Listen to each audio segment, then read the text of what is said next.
coming to you live from Sunset Strip. Welcome back to Bobby's Block Podcast. Yeah. All right, I got my buddy Mat Edgar in the building as our special guest today. Hello, buddy. First of all, thanks for doing the show. So I learn a lot about your history every time I talk to you. I just assume things about people when I meet them. I like to talk about my history. Yeah, when I meet people, I assume they're the same age as me. Number one, and then like when I hear something, I just I just assume things. But that's a good way that's a good way to go about life, by the way. Yeah. Everybody I meet, I assume I pretend like we're the same age, and that age is like 10. 10 is crazy. I chop everyone down to size. We're all children. Yeah. If we're hanging, we're kids. Yeah. Nobody's older, younger. Yeah, it's just a good time, Right. It evens the playing field. I think that's fair, and I also do a problem where I think that people grew up the same. So you were in the hood back in the day? Oh yeah. Yeah. Yeah. Okay. I was in right. It was like a Mexican hood. A Mexican hood? Yeah. Where was this? This was Lake Elsinore. Okay. What's that? Lake Elsinore is a lake town in Southern California in the Inland Empire, technically. I think you would call that the Inland Empire. Same area code, 951. Originally 909 for the OGs out there. It's kind of close to my 904 one. I was like one of the only white kids. Really? Yeah. Like in like the Spanish gang? I wasn't in the gang. Oh, you just mean the area? The area. Okay, I thought you meant the gang. Oh, yeah, we rolled. Yeah, they wouldn't have had me in my little corduroy shorts. Yeah. Oh, yeah. I was so sensitive back then. Yeah. I would have been crying. Oh, God. Getting jumped in back then would have been insane. I got jumped a lot. Oh, my gosh. Why? I eventually had to move because of it. I had to move with my dad, who lived in like a nice neighborhood up north in NorCal, Los Gatos. What were you doing to make the jumpers so upset? Nothing, just being a little cute, adorable white boy out there in the world. It's just triggering. White boys growing up aren't even... It's triggering now. It's come full circle. They're not cute and adorable. I feel like I'm living my childhood dream. When I go like to the east side, and I go to do shows in like those like more woke areas, I feel like how I felt like when I was a kid, like just me being a white boy. There's like a Target. Yeah. I feel like that when I go to fucking... That's good, though. The nostalgia feeling, Yeah, it's like kind of home turf. Yeah, I'm used to this shit. Yeah, for sure. Matt is a really funny comedian, guys. Pretty much, this is who we like to have on the show. I've seen Matt destroy pretty much all over Austin at this point, Mothership and all these things. L.A., I found this out. We talked the other day. I was really excited because I love this show a lot. Learning that you used to open up Crack 'em Up Thursdays. Dude, I have that. That's like the first time I've ever performed at the Comedy Store. So that's like, that show is just in my heart forever because it wasn't supposed to happen. It's a special show. That night. Yeah, but I went up like at like 1:45 in the morning. Hell yeah. I wasn't even on the list.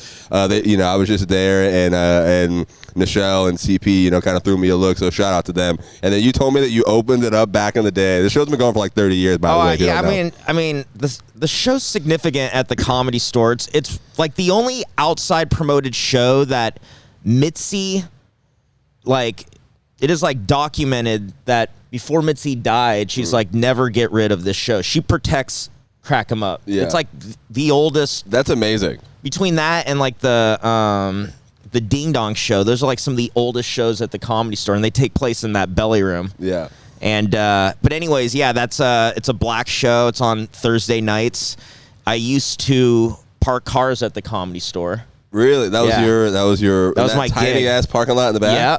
And there's only one way in and out. Yeah. Yeah, dude. And you could fit like, I think it was 16, like mathematically. Yeah. Like I had it down, dude. It was like Tetris. Only with people's cars. Yeah, that's too much responsibility. I never want to be in charge of someone else's. Like, oh, dude, I fuck shit up. Yeah, all right. It was like destruction derby back there. So you were fucking shit up at the Comedy Store parking lot. Yeah, we had some instances. Jesus Christ. Okay. Or should I say accidents? We had some accidents. That must have been crazy. Okay, so what was that experience? Like, that's where you started?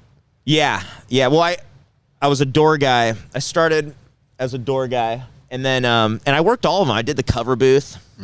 I did Backdoor, which was dope. Backdoor is like, you basically, Back then, it was like mostly just comedians hanging out. That's where you enter if you're a comedian. Oh, like the kitchen way? The most I had to do that job was just check IDs for people coming into the belly room. Yeah. So that was like the bulk of work. And then at the end of the night, we do the sign. If you sit at the back door, you had to do the marquee.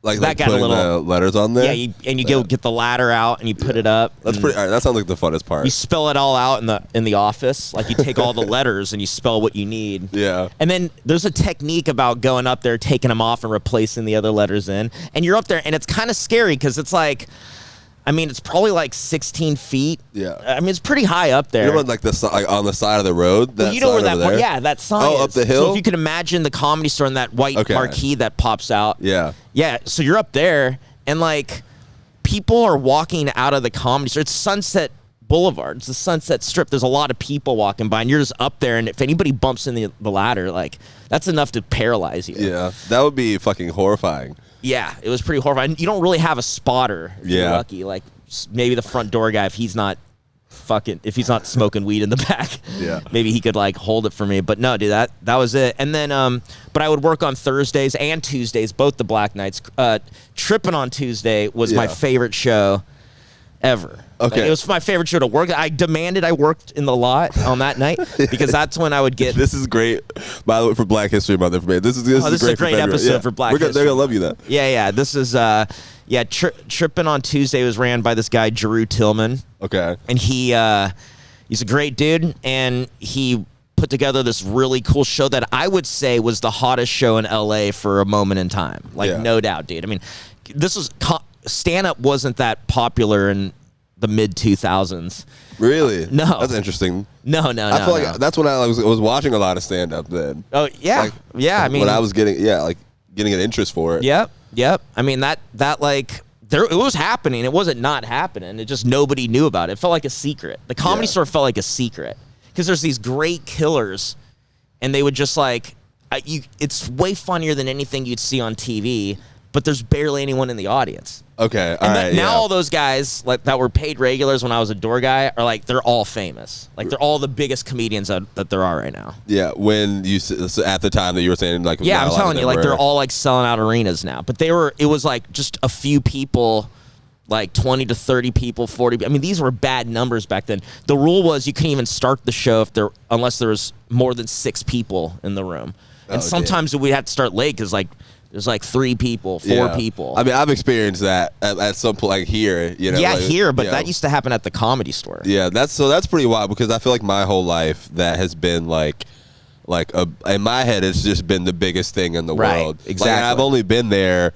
Maybe like I lived in LA for like a month and a half. So when I was there, it was jumping. I could never imagine a time where it wasn't. Dude, it was like there's tumbleweeds. Yeah. And like who let the tumbleweeds in? Like there's none around here. How are they going down the halls? It was like the Wild West. It was like, you know what it felt like? It was like embers. Okay. Like a fire had just happened. Yeah. And it was just like smoky embers. And they're like, whatever happened had happened. Because there was like, you see what the Comedy Store is now, but like, it wasn't like that then, and it hadn't been like that for like 15 years before I got there. Yeah. Like the 80s, I get there in like the mid 2000s, so like the 80s was the last of the good shit. I mean, there was big stars in the 90s. There's stars, but there weren't like a scene. It wasn't like as just universally mainstream as stand-up is now. Okay, yeah. And I feel like my entire career, people have loved stand-up. Right, exactly. It's crazy. Like you have a crazy perspective. I think kids that are doing stand-up now have no idea. And not to say, I don't mean to sound like the old guy at the party, like it was harder in my day or whatnot. I think it's the whole social media thing throws a whole wrench in. Yeah. And not in the bad way. I'm just saying it's like. It changes the game a different way. Oh, yeah. I mean, back then, this was like before Twitter.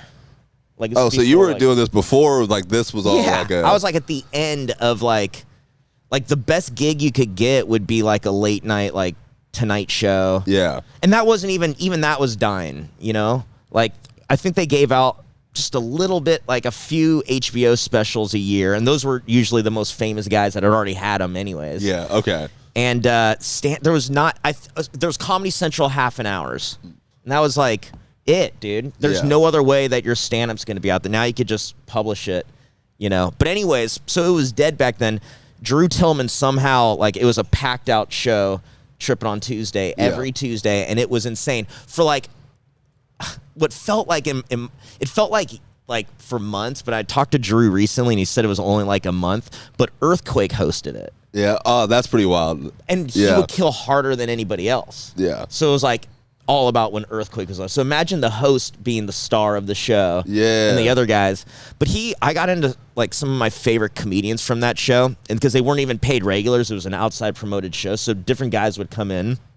And it was a lot of fun. And then that made me want to work. Some of those guys would do the stand-up at Crack 'em Up Thursdays, which was in the belly room. The Thursday night show. Yeah. And when I started parking cars, because once I started parking cars, it was like, oh, I'm not going to work the door. It was way more nice to be alone. Yeah. And the only people I interacted with were paid regulars. Those are the only people that are allowed to park in the car or park in the lot. So it was like the better position to be in at that working the Comedy Store. Yeah. Okay. All right. That's interesting. So, but on Thursdays I would work, and there's this dude, Ron G. Yeah, Ron G is hilarious, man. Dude, Ron G is fucking hilarious. Had been hilarious for a long time. This is like 2010, maybe. Really? I met him at Chocolate Sundays last year. You tell your story first, and then I'll sit with Ron G. He was killing it back then, and like all around town, like he was clean too. Yeah, he was super clean, and he was just killing it. He's good looking. He was like he had checked out all the boxes. But back then, one of his gigs was hosting Crack 'em Up Thursday. Yeah. So like I got to know him when he would park. Such a nice guy, and would always like, "What's up, man?" and just sit there for a minute and then go in. You know what I mean? Yeah, so we got to talking, and I don't know why, man, but it was like honestly one of the earliest opportunities. He was just like, "Hey, dude, why don't you go up cold tonight?" Yeah. I was like, "Okay." Yeah. And I went up, and I can't tell if it went good. I'm going to say back then, odds, no. I think that's what made it significant. It was bad. Yeah. And he was like, all right, let's do it again next week. And then the next week, I would go bomb. And then, I'd bring up Ron G. And I was doing it for what weeks turned into months, and it was like a gig I had. I could always rely on Thursday. Ron G was just like giving me a chance to, because it's hard, dude. Because it was very apparent, like, this is a black show. I'm a white guy who's like 23. Okay, all right, yeah. 23, 24, and I'm not good at stand-up yet at all. Okay. I work at the Comedy Store, but I'm like not confident, and none of the jokes I had would really work there. It was just like not that good. So like just cold, like I did that show last year. And I went up at like the very end, so like there's all kind of people dropping in. Dude, Byron Bowers dropped in when I was on, and then Mark Curry drops in when I was there. Ron G drops in when I was there, and he just ripped, dude. Like, and then I did first impressions like at Chocolate Sundays the second time, my second time doing it, and Ron G was the one hosting that one. So he brought me up on stage, and I had on my red, like I used to wear these like silk shirts whenever I had like a big gig, and I wanted to I had red, blue, and when green. You did pay-per-views, like if this was like WWE, like you know how they'd go a little bit harder on like SummerSlam. When you want to look good, dude, I'm telling you, I wore it at the Mothership, my first showcase. I wore the red one. It's still on my Instagram. I wore the blue one my first time at Chocolate Sundays. I wore the red one for the second Chocolate Sundays Ron host. So I get off stage, right, and I thought I was looking good. I get off stage, and he goes, "How about that shirt he had on, yo? Y'all like that shirt?" And just started rip. It was. I love Ron, man. Yeah, dude.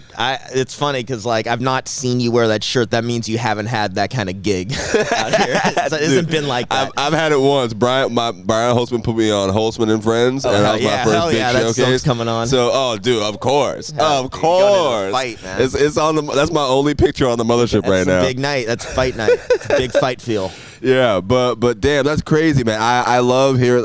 So, it's like it was a fun thing that got me comfortable, not only in black rooms, but like cold open, which is a important part of all. If you could, that needs to be level 1. Yeah. I mean, open mics, but like cold open, like early on, you better nip that in the bud. Stop avoiding that. Yeah. Like, cold open as many shows. People, you want to get stage time, you go around asking to cold open because nobody wants to. Everybody needs somebody to go cold.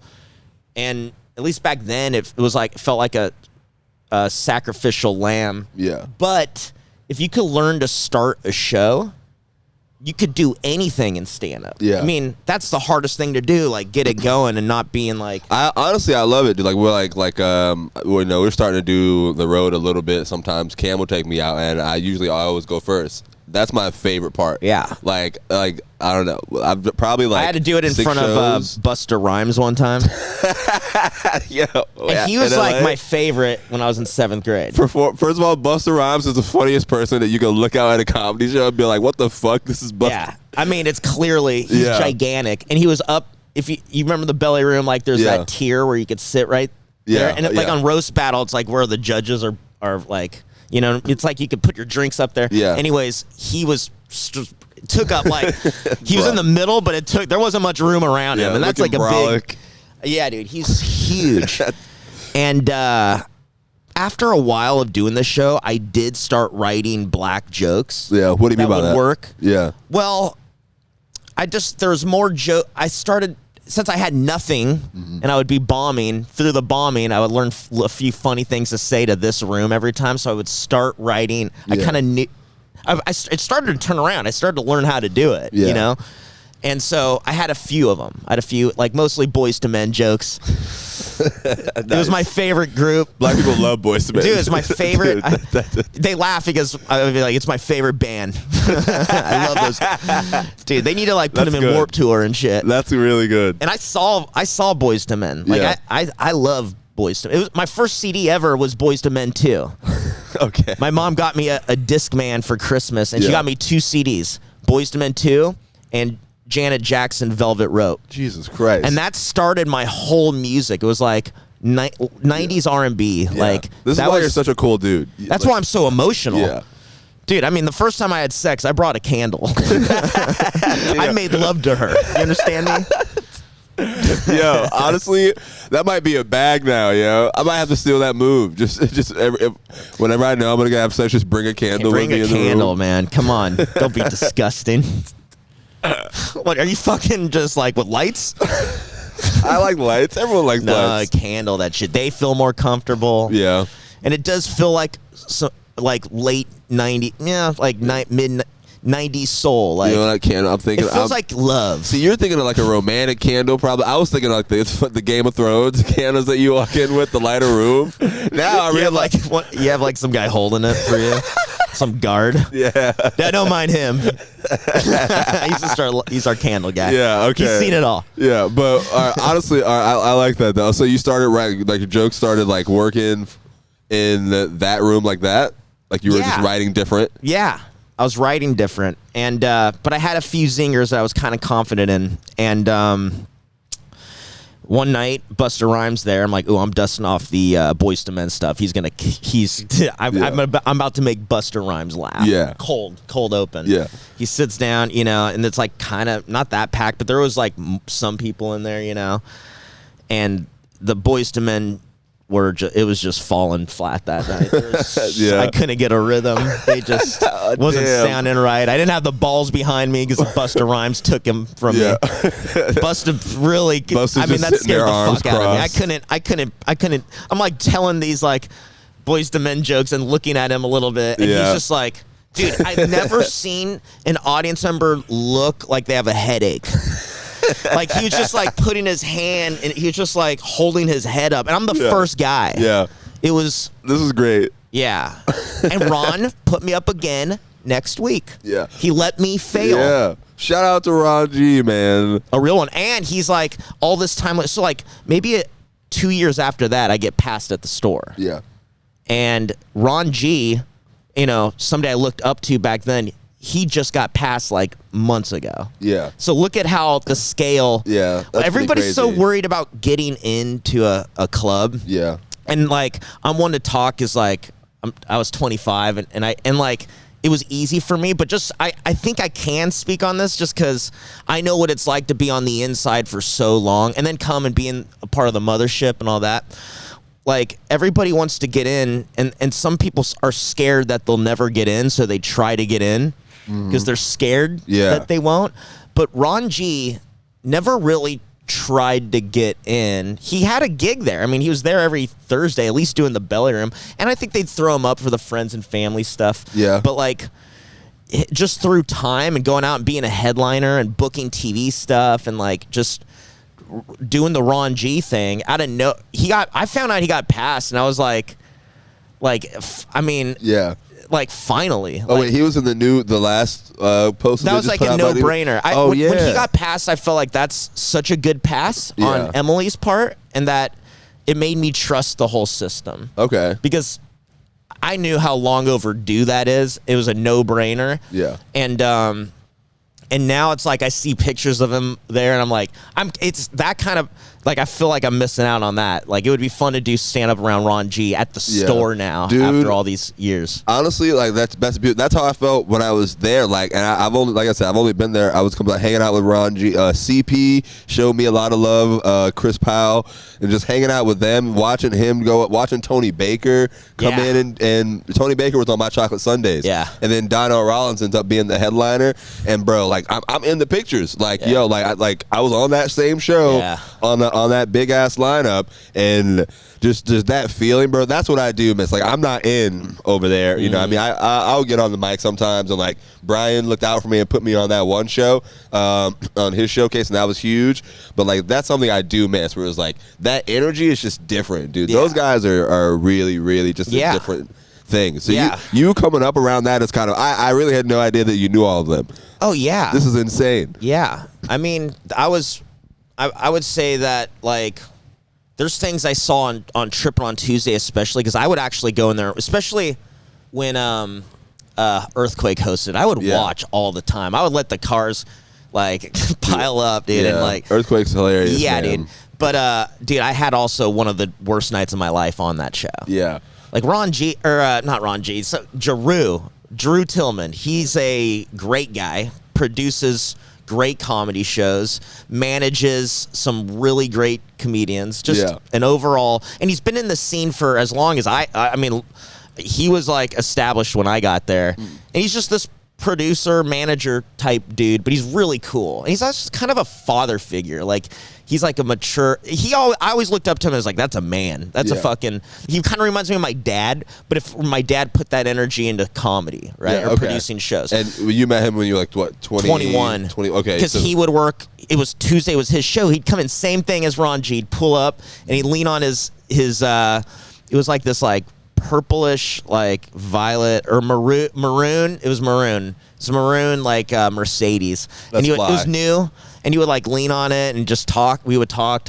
Well, one day he's like, "Hey man, you want to do the Gong Show?" Yeah. And I'm like, "Yeah." I mean, I've been waiting for my opportunity on this show. Yeah. I know the security guards, Big Jimmy and his brother Big Al. Okay. These guys were fucking big dudes. Big was literally in their name. All right. They were intimidating guys, but they were so nice and sweet. Yeah. Just so cool. And every week, I just loved working Trippin on Tuesday. Everybody was chill. But they were there, and then it's this thing where it's a Gong Show. Tony Rock is one of the judges, and like two other people. He also showed me a lot of love in LA, man. Tony Rock, some girl, and some old man, all black people. And I was like, a few guys went up on the Gong Show. They went through, and then I'm getting like, I'm in the back. Jamar's there. I remember that. Jamar Neighbors? Jamar Neighbors is there. He'll tell you, this is significant. It's like watching, like, this is like an injury. Yeah. Like this, I get an injury on this. All right. I'm ready to go up. I'm like, here we go. This is my opportunity to impress people at the Gong Show. And like, guys, give it up for Mat Edgar. And again, I'm going in this. I got my Boys to Men ready. Been cooking this in the belly room. I'm coming in. Woo! Yeah. I get the mic. I go, hey, everyone. And then Tony Rock just gone. And everyone laughs so hard. and my heart shatters. Holy shit! My heart shatters, and I just cry. And like they were mean, the judges were mean. I did not. It was so perfectly funny. Yeah. So that was like they're roasting you as well, like you're going up. Yeah, I mean it was just a joke. I think Tony came up with it right there. I was probably the first white guy. Yeah, and it was just a funny. Yeah, I got how funny it was. I just wasn't ready to laugh. Yeah, so they hit the gong and then the judges roast you. No, they just kind of like Okay, all right. That's kind of what happened. Yeah, and I'm just like holding back the tears. And then Big Jimmy afterwards was like. He's like, brother, I was about to go up there and whoop they ass.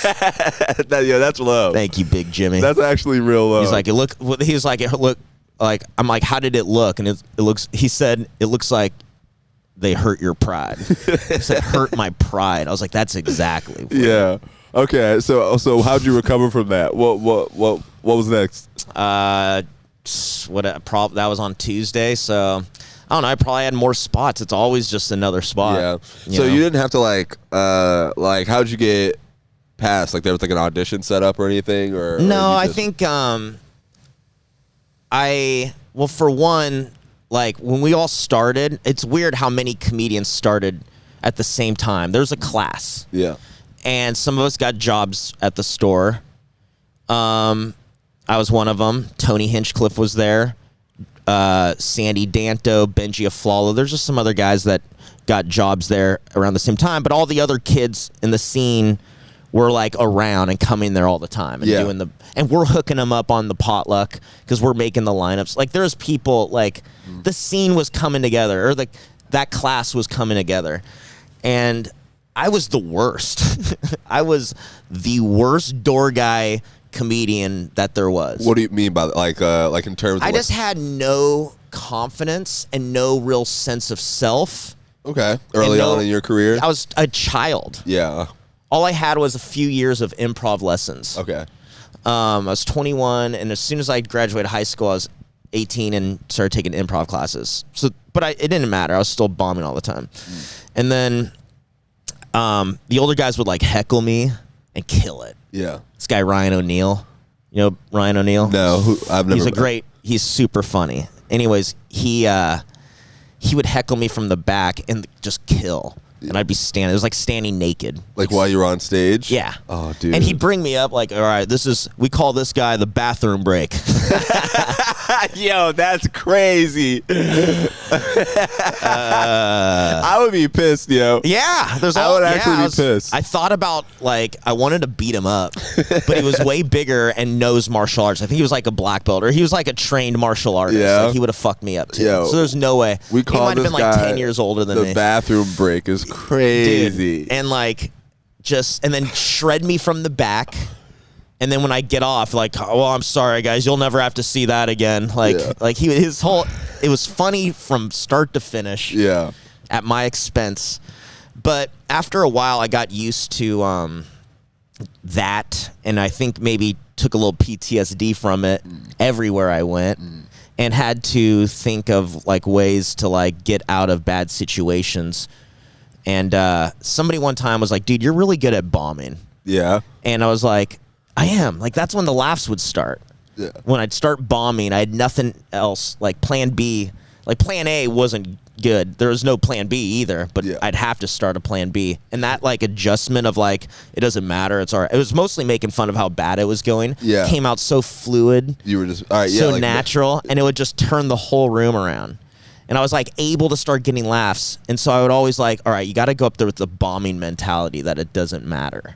Like try to like, yeah, man, if you're not scared of it. Yeah.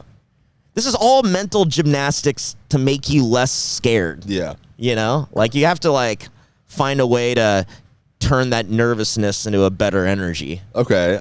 That's a very good perspective on that. Like I never thought of you said that's where the laughs started, and I never really thought about it like that. For me, it did, and then just like a good baseline, it made me be able to trust myself because, all right, worst case scenarios, I'm eventually going to say something funny. I remember thinking realizing that like maybe like closer to 10 years in when I was like, okay, if you put me on stage for 15 minutes, I'm not going to get nothing the whole time. Yeah. So just when I start getting them, calm down, see if I could rest in it, see how long I could go like that.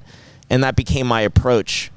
And it was just, and now it's like second nature. Like, it's just about having fun. Yeah. Like, if you could take away the doing good part, the pressure in doing good, you have to do good. Yeah, that's always in my head. Take that away. That's always in my brain. The only point in us doing this anyways was because it's a fun thing to do for a living. That's facts. It's a fun living. At some point, you it already became followed like that kind of fun life before all this. Like, you're already being the funniest guy, funniest kid. Funny laughter meant more to you in life. Yeah. And you knew that there was something like, it was like a sanctuary. A funny place is like a sanctuary.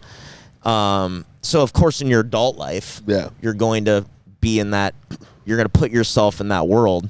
And that's where this is. That's what we're all going off of. But we get lost in the part where you need to do good to get, rise in your career, but also get more spots just to practice. You need to do good to do good. Yeah. And that puts a lot of pressure on it. But if you are truly funny, for the most part, if you just had fun, if you found a way to have fun, no matter what was going on, you're not going to bomb. You're not bombing. Yeah. Maybe you're not landing the way you want to land. There's not as much of a rhythm, but you're not bombing. Yeah. If you're having fun, like, follow the fun. Yeah. Okay. Don't try to be funny. Funny's an idea of, like, that's a perspective, like, oh, I think this is funny. That's relatable stuff. But that wouldn't get as many people as the idea of what fun is. If you're fun, that's contagious. Yeah. Fun is universal. Funny is more like, technically these guys would think this is. That's why I could write jokes for black rooms. If I'm like a goldfish, you put me in that environment long enough, I'm gonna grow into it. You start, But that's what we do. If I threw you into like Jewish shows all the time, you'd start having Jewish material. Oh, I'd kill it too. That'd be great. Might kill it. Yeah. That's like when I was back home at Jacksonville Comedy Zone. That's kind of how I got most of my work. I would open up for all kinds of like shows, like Spanish comics would come through. I'd open up for Spanish crowds, like I'd open up for black crowds. That was like another first thing. There's this guy Steve Trevino that used to take me out, like maybe 3 years into stand up. He took me out, and it was like all Latino shows, like restaurants, bars, clubs, even the clubs. It was like he was good. I mean, he could go up there and go from the top, be like, all right, guys, I could tell Mexican jokes or I could tell just regular jokes. Yeah. And then every night sometimes it'd be Mexican jokes a lot of times, and then he would just do it. He would sometimes speak Spanish. He'd roll in and out of Spanish really good, but he would destroy either way. Yeah. Either way. Yeah, he came to the Comedy Zone a couple times. And if he had 2 shows, he would do it differently, and just like he'd do so much time. But it was all Latino. It was mostly Latino crowds. You were cold opening? He just really brought me as like what felt like what you would call a feature, I guess. Sometimes it would just be me and him. So normally if there was somebody else around, he wouldn't put me through that. I had definitely done that with him a few times, but like it was actually more. It became more clubs, and he was becoming like this actual club headliner.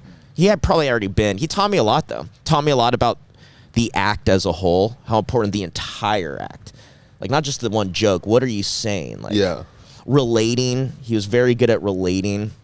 We did a weekend in El Paso, and it's a military town, and the first night they just did not like me, and I was super mad. And I was like, they think I'm gay. All these like soldiers, they like obviously think I'm like. Were you doing jokes about being gay? No, I was just doing my gay shit. It's not specific, but it was enough for them to be like, what the fuck? And also, back then I was a lot younger, and the crowds were like not ready to like give it up to some kid. Yeah. You know what I mean? But that kind of that's what I was like bitching about. And he was like, no, you just got to be relatable. It's not about the material. You have to be relatable. I didn't know what that meant, but I kind of figured it out, because it is not like relating's like a human thing. That's what I mean by follow the fun, not the funny. Yeah. Like that's relating. Yeah. It's like there's deeper things we could relate to that don't involve like like color or anything like that. Yeah, I've been trying to make myself be more silly in my thought process, dude. Fun. Yeah. Like, what's the most fun thing when you were a kid? What was the most fun thing to do?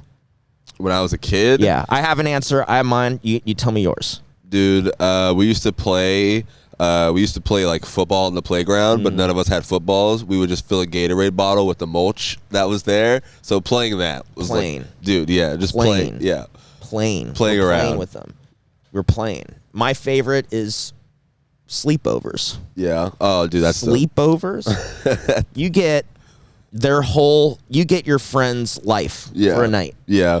And that's their video games, their toys. You have access to their shit, and it's a whole new world. That's a good perspective, dude. Yeah. And the whole point is to stay up as long as possible. Yeah. And that gets fun. Yeah, you try to scare yourself. Yeah. You try to laugh at stuff. If you were lucky enough to grow up with GoldenEye like I did. Yeah. I mean, we're just laughing all night. I think my older brother had that, but I didn't. Or whatever. It's just, you know what I mean? It's like playing that thing. It was just laughing, man. Yeah. Laughing. Is a great place to laugh. I feel like stand-up is like, at least for me, I like to approach that like this is kind of like a sleepover. Yeah. It's like a funny place to be. And think about it. We're all like here pretty late. We're all just we're all here to have fun and laugh. Yeah. Like that's already, like this is already giggly anyway. Yeah. Like it's funny to think that at any point Dad could come in and shut this all down. Yeah. That's a fun feeling. Just get in trouble for doing this. What the fuck? Like comes in like, yeah. But when would you say that you started, like, I guess I would say coming up in LA and like, getting respect and things like that? Oh, respect, that took a long time. I'd say that's like post-pan. No. I'd say I started getting a little bit respect. Well, throughout the whole thing, I shouldn't say I never got respect. Throughout every chapter, there was the bar of respect would go higher. Yeah. 2000. So, okay, I think I got really good and nobody some people noticed, not that many people, but like 2013, I was in 7 years. I wrote my first good joke in like 7 years. And it was like, remember Tripoli? Sam Tripoli? He was like, dude, that's black belt. That joke is black belt. Yeah. And I was like, ooh, that was like. Is that 7 years in? 7 years in, first good joke. And then that same summer, I wrote my second like good joke. Yeah. It just so happened. So I had an opener and a closer, and I had that inside time to do the bomb thing with and see, just like be ready to bomb, and then know I would close strong at the end. And the closer then was so strong I could get an applause break pretty much every time. Yeah, like in the 90 percentile, I would get an applause. Yeah, and it was like a story that I kind of formulated. Like I kind of made it up, but it was like kind of true and like. It was like good. I don't know how it happened. I didn't think I was that good of a comedian to write like that. And I probably didn't write another good joke for like the next like 5 years. I had two things to go off of for a while. All right, so this was 7 years. So the respect though. Were you already passed at this point? Yeah. Okay. I had just gotten passed. Okay. And that came from doing the road with Trevino a lot. I got my reps in, and all my friends that we started off with, they were, I don't think they had that kind of road experience. Also, there were guys that said things about me getting passed, like Ahmed had told Tommy, the talent coordinator. I was pretty close to Tommy also. Yeah.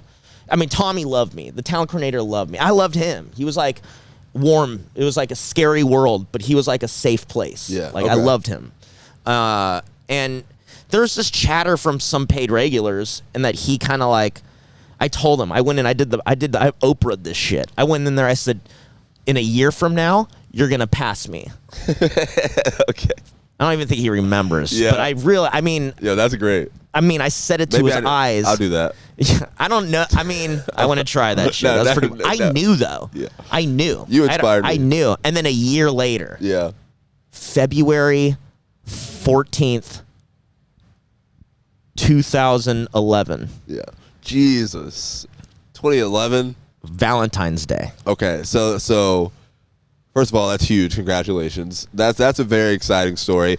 Big boss. That's like walking into your boss's office and be like, hey, I'm gonna get a raise. Yeah. And I was dead serious. Yeah. Fuck it. All right. You just inspired me. That's what I'm gonna do here. Well, you don't have to do that, but you just have to you have to know. Yeah. By the way, this is a different time. Yeah. Anything I say that like you can't take my path and be like, you necessarily apply that. Yeah, I know. I'm just fucking around. But you know what I'm saying? Yes. Because like a lot of people I talk to would think do that. Yeah. Don't, dude. It's a different time. Yeah. It was a different time. But do know that you could do it. Yeah. Like, if you don't know that, Like, get to that place where you know. And I knew that I could in like a year. I knew I couldn't then. Yeah. But I knew I could eventually. Okay. So, but that's when I got respect. It was probably like being a paid regular. I was like, I went from being the worst door guy and then to the worst paid regular. Like, yeah, that's fire though. Smooth transition. That's right? fire though. I was like, oh, okay, I'm back to sucking again. Great. That's kind of hard though. Yeah. It's like gradually, like when you get to the next level, you're back at the bottom. Yeah. But like you know, you're. But then I had those jokes, and I would say like more obviously post pandemic was just like, you know, I felt like during the pandemic, all I had was like hours of audio to listen to. Yeah. Like just all my audio from ever for like years, dude. So I would listen to a lot. And I just thought of so many ways that if stand-up came back, I would do it this way. I would do it different. So many little nuances. I was like, ugh. I never really listened to them. So then I started listening to them, and I was like, if I get another shot, like whack at this stand-up thing. That's where so I'm at. When I came out of the pandemic, I had such a different. I also started doing mics again. Like Rachel would take me to these mics, and like they were like, you go in there, and it was just comedians, and we stay in there for like an hour. Yeah. And we all go up, and we have like, and it's like during the pandemic, like it's like not allowed. We're not allowed to be doing this. But that got me writing jokes for comedians. Remember, you adjust to the room. And if you're writing jokes for comedians, like that's really hard to make a comedian laugh. So if you're doing it, you're really hitting a stride. So by the time the store opened, I was like so loose and ready. A lot of those guys, a lot of the other paid regulars were started it then, like when the stand-up came back when the store opened back. You were already in the rhythm. You were already going. Doing mics. Yeah, that's big. And it all, like from that point on, it was just like, yeah, it feels like a lot of respect. And then I come here, and this scene is so young, you know what I mean? So like, I feel like if the people who knew me or who heard of me or the comedians or whatever, like, you know, I feel like they, in a way, like they've heard of me. That's like respectful. It's not the same. They tell me like, no, I've heard of you, or you know, or does that feel weird sometimes? No, it reminds me of when I was that age. Yeah. It was like older guys that I've heard of that were like good, and they find out, and they're like cool people. Yeah, you meet someone, you're like, no, I know who you are. Yeah. And then you find out that that's a cool guy. Yeah. Like, and the scene is so pure too that like everybody just loves stand-up. You know, in LA, I mean, there are pure comedians that love stand-up like all of us, but there's also a lot of people that to them it's like it's part of the Hollywood package. Like I have to put more things in my bio. That's interesting. And so a comedian becomes one of them. And there's a distraction if you do that. And they're also trying to be actors. And some of them are like, there's comedian. Not to say comedians can't be great actors. Like when I watch like Santino or Brent Morin do acting stuff, it's so good. And their stand-up is so good. So it's like, it doesn't have to be one or the other. Yeah. But that kind of environment does like, that creates a lot of that in the pool. You know what I mean? So, like, who's really in this? And some of those guys get more spots than you. And it's just like, well, yeah, you know, that guy's booked a show or that guy. But then here, it's just, these guys only care about stand-up. It's like New York. It's like if you're living here doing this, it's about the stand-up. The comedy. Mm-hmm. Yeah. I saw some videos of you back in the day. You were doing stand-up in the middle of a park with a speaker.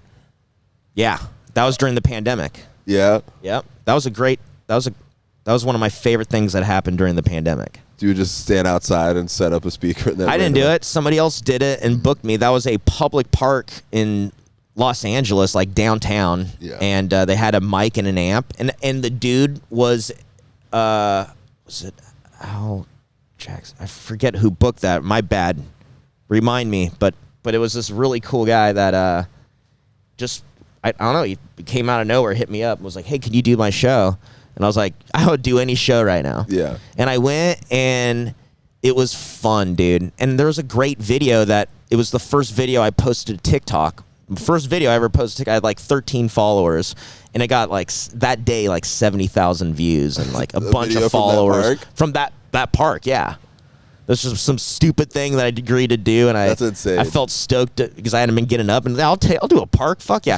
And I'm performing for like, it goes up, like the lawn goes up, and there's like maybe a bench here, but then it goes up, so it feels like they're all sitting on like if you're go to a concert and you're like sitting in the lawn and there's like there's like blankets on the ground. Yeah. But it went up a hill, so it felt like an amphitheater. Dude, it looked like they were playing soccer.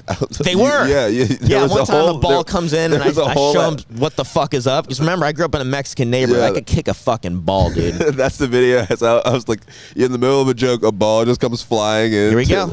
And you're just like, woo, I just couldn't wait to show them because as soon as that ball came in, that felt like God. Like, dude, show these fucking kids. It might have been a dip in the laughter. Yeah. and God was there like, oh, you need here. He passed it to me. Yeah.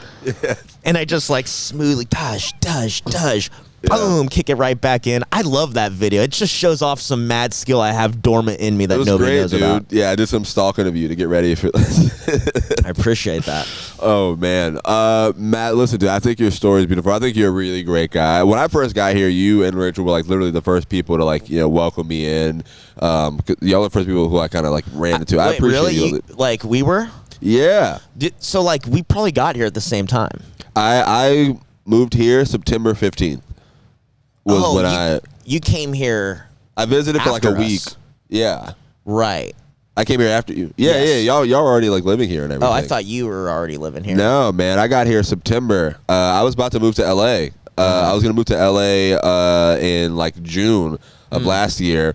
Right before I did that, I came here to visit like Cam and Jolly like the end of August. I was here for like 5 days, did shows, did the mic over there and everything, and then that just convinced me to move here instead. Right, I was in the green room here at Sunset. Shout out to Sunset Strip, by the way, for letting us do this podcast. And it's just Red Band and Cam were just telling me, dude, don't go to LA, don't like not do that yet. To come here, you'll get more stage time, you'll do all this.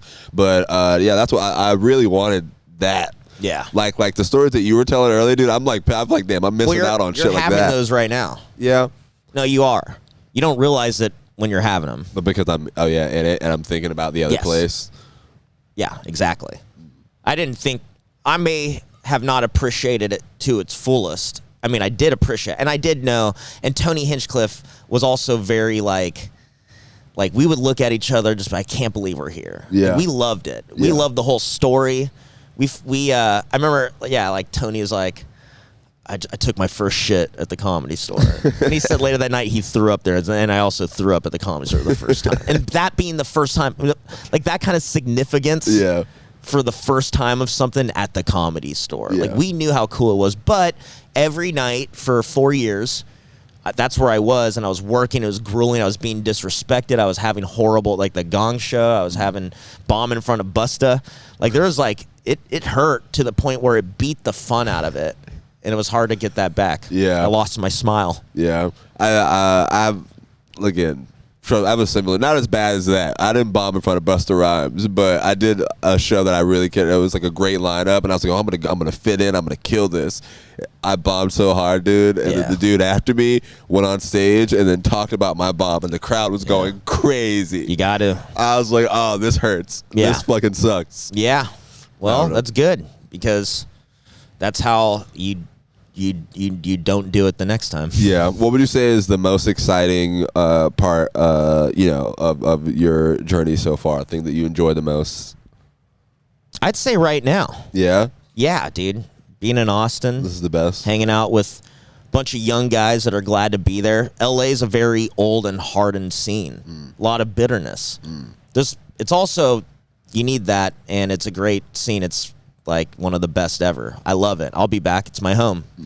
But what's nice is the freshness here. Everybody's excited. Yeah. And I don't know, we love calling it the comedy capital, and it's fun to say that now, and it could be for now. People say that. But while that's happening, it's fun to be here for that. Yeah.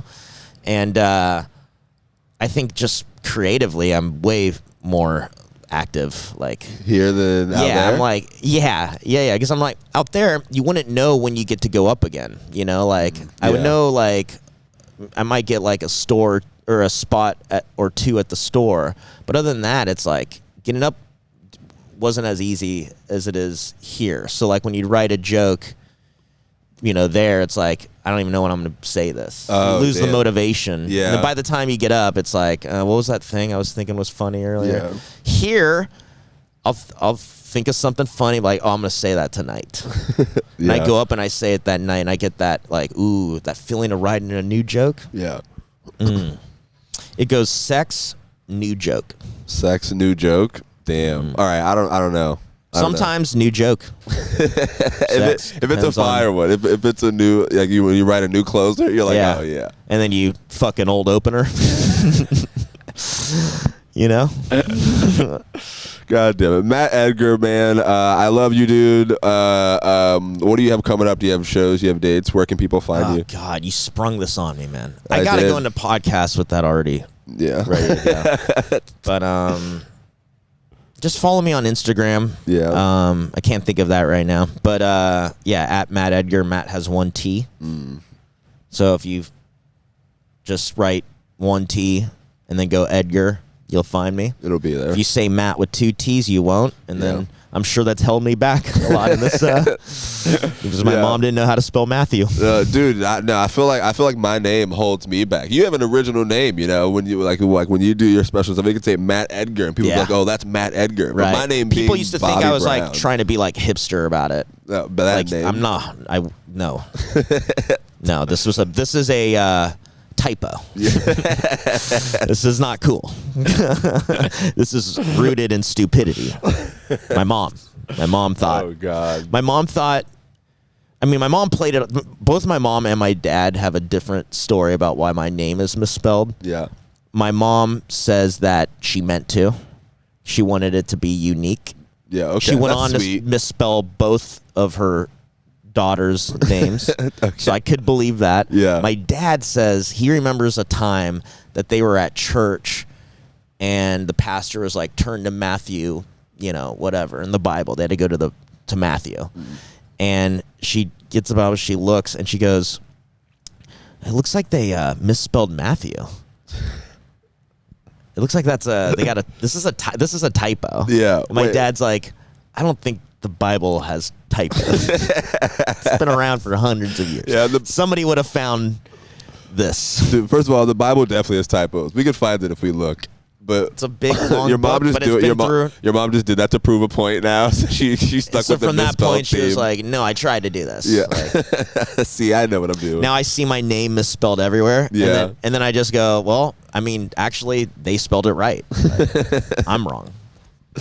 Shit, but man. Anyways, you're Bob. Yeah, you have a whole different person's name. Oh, dude, no, yeah. I mean, I told you the whole saga. My dad situation thing.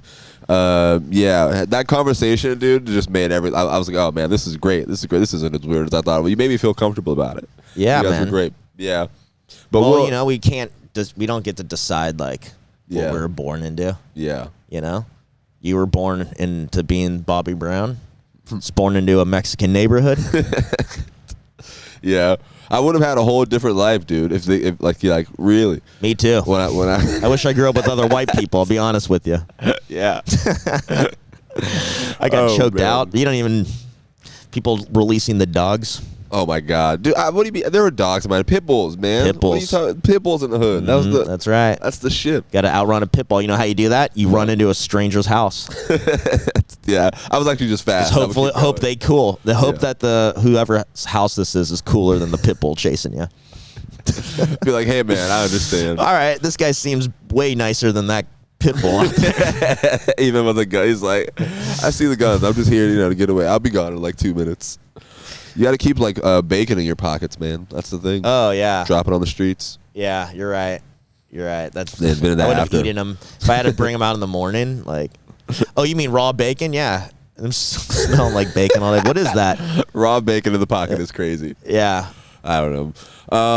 But listen, I appreciate you, buddy. I love you. This is another episode of Bobby's Block. We're here at Sunset Strip. Shout out to them for letting us get this done. 135, man, in the books. Another special 135? This is episode 135, yeah. How long has this been? Probably like 50 minutes, an hour somewhere. That's it? Yeah. Nice. Dude, no, we were flowing. You told some really good stories. I'm excited to put this out. Me too. All right, guys, until next time, love you. We out of here. Make sure you follow Matt and check out his comedy, guys.